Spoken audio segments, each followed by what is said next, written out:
Hello friends. आज बात करेंगे सीटेट के कुछ महत्वपूर्ण टॉपिक के बारे में। समाजीकरण यह एक ऐसी प्रक्रिया है जिसमें मानव समाज द्वारा सीखता है और पूरे जीवन तक निरंतर चलती रहती है। यानी बालक समाज में रहकर कुछ न कुछ अवश्य सीखता रहता है।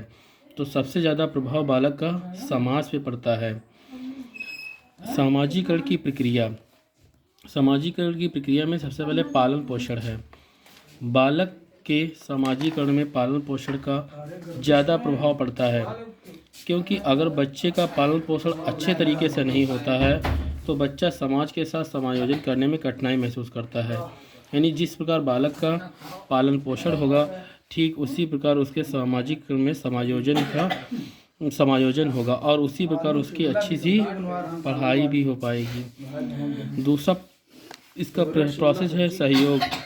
बच्चा समाज के सहयोग से ही समाज का हिस्सा बनता है। जैसे बालक अपने साथ अन्य व्यक्तियों का सहयोग पाता है, वैसे वैसे वह दूसरे लोगों के साथ अपना सहयोग भी प्रदान करना प्रारंभ कर देता है। यानी बच्चे यूँ कहें कि सहयोग के द्वारा बहुत ज़्यादा बच्चे सीख सकते हैं। यानी सहयोग के द्वारा एक दूसरे से आसानी पूर्वक सीख सकते हैं। तीसरा अनुकरण का बच्चे का सबसे ज़्यादा प्रभाव पड़ता है। यूँ कहें सीधा प्रभाव अनुकरण का ही होता है। अनुकरण का अर्थ होता है नकल करके सीखना।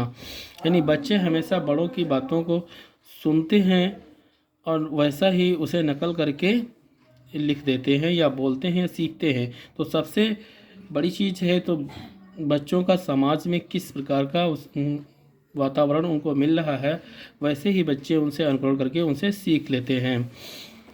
आगे बात करेंगे फ्रेंड्स पुरस्कार एवं दंड की।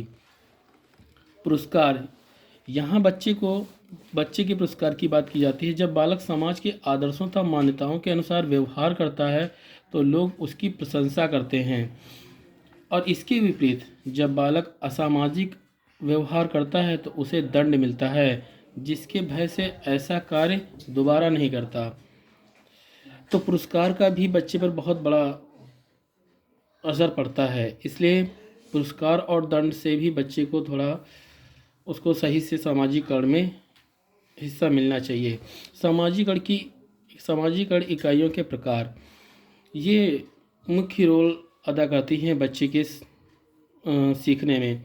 सक्रिय एजेंसी जो होती है ये सीधा प्रभाव डालती है बच्चे पे। जैसे परिवार हो गया, दोस्त हो गए, पड़ोसी हो गए, रिश्तेदार हो गए, स्वास्थ्य हो गया, स्कूल हो गए, क्लब्स हो गए आदि। निष्क्रिय एजेंसी, जस्ट इसके विपरीत। निष्क्रिय एजेंसी की बात करें, इसका बच्चे पर सीधा प्रभाव नहीं पड़ता।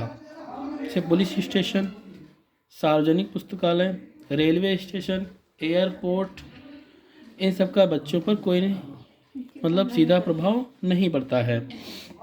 सामाजिकरण की इकाइयाँ, ये बहुत ही महत्वपूर्ण हैं बच्चे के सीटेट के लिए। सामाजिकरण की इकाइयाँ, जिसमें सबसे पहला परिवार होता है।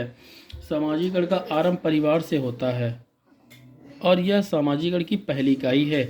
इसलिए बच्चा सबसे ज़्यादा परिवार से ही सीखता है। दूसरा है विद्यालय में बच्चे स्नेह, सहयोग, कर्तव्य निष्ठा, दूसरे के साथ समायोजन करना सीखता है। यानी दूसरे नंबर पे जो इसके सामाजिकरण की इकाइयों में से है वो विद्यालय है। विद्यालय में बच्चे अपने सहपाठियों के माध्यम से, अध्यापकों के माध्यम से प्रेम भाव से सीख लेता है। इसी प्रकार तीसरी जो है हमारी इकाई वो अध्यापक है। तीसरी अध्यापक, बच्चे के सामाजिक विकास में अध्यापक का भी महत्वपूर्ण योगदान होता है।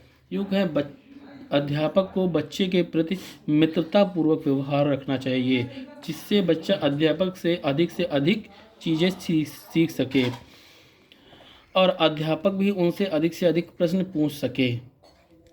चौथा हमारा आता है खेल का भी बच्चों पर बहुत ज़्यादा प्रभाव पड़ता है। खेल बच्चों के मानसिक, शारीरिक, संवेगात्मक विकास के साथ साथ सामाजिक विकास में भी योगदान देते हैं। यानी यूँ कहें खेल से बच्चे का शरीर और मन भी स्वस्थ तो होता ही है, साथ साथ समाज में भी वो बहुत सारी चीज़ें जानकारी प्राप्त कर लेता है। यानी एक टीम में रहकर बच्चे सहयोग की भावना विकसित कर लेते हैं, सोचने समझने की क्षमता उत्पन्न कर लेते हैं। हारने के बाद भी वो दूसरी टीम को बधाई देते हैं। तो सबसे ज़्यादा यहाँ पे ये प्रक्रियाएं जो हैं, खेल, अध्यापक, विद्यालय और परिवार, ये बहुत ही इम्पोर्टेंट हैं। तो सबसे पहली का ये परिवार है, दूसरी विद्यालय है